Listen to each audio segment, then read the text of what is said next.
غیرت ہے بڑی چیز جہاں تگودو میں پہناتی ہے درویش کو تاج سردارا، لیکن افسوس میرے معاشرے کے نوجوانوں کو یوٹیوب نے ڈالر کمانے کی ہوس میں اس قدر اندھا کر دیا ہے کہ پورا معاشرہ برہنہ ہو چکا ہے۔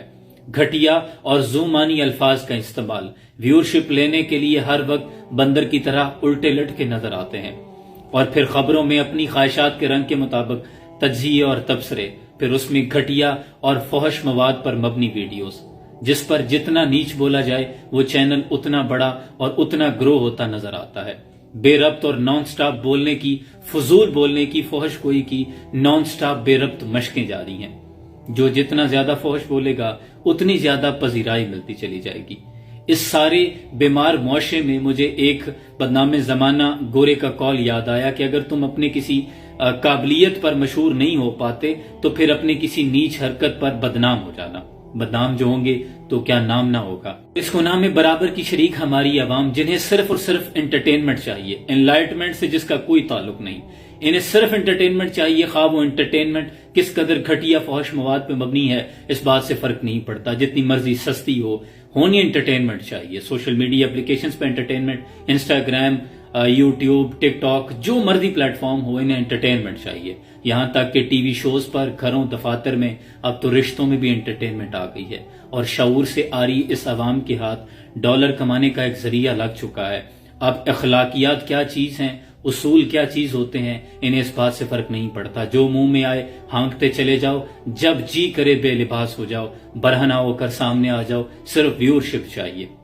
مجھے ارسطو کی بات یاد آئی، اس نے کہا تھا کہ انسان سماجی جانور ہے، لیکن مجھے ایسا لگتا ہے کہ خود آزاد مملکت پاکستان میں ہمارے یوٹیوبرز ان جانوروں کا کردار ادا کر رہے ہیں جو کہ ہر اپنے کرتب پر ایک ٹکٹ لگائے بیٹھے ہیں، اور اس کے سامنے بندر کی طرح ناچتی ہوئی ہم عوام۔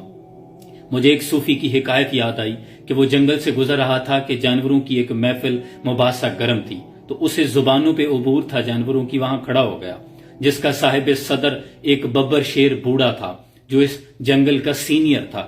وہ سامنے براجمان تھا۔ اب لومڑی سٹیج پر آئی تو اس نے کہا کہ سنو دشت کے باسیو، یہ جو چاند ہے سورج سے زیادہ گرم ہے اور سورج سے زیادہ بڑا اور روشن بھی ہے۔ تماشائیوں میں ایک تالیوں کی گونج تھی۔ ہاتھی سٹیج پر آیا تو کہنے لگا کہ گرمیاں سردیوں سے زیادہ ٹھنڈی ہوتی ہیں۔ سٹیج سے اتر گیا، بھاگ سٹیج پر آیا تو آ کر اس نے اپنے پیلے جسم پر کالی دھاریوں کو لہراتے ہوئے کہا کہ سنو بھائیو، دریا ہمیشہ اوپر کی طرف چڑھتے ہیں۔ ساری محفل تالیوں سے گونج رہی تھی، لیکن صوفی کو یہ بات ہضم نہ ہوئی۔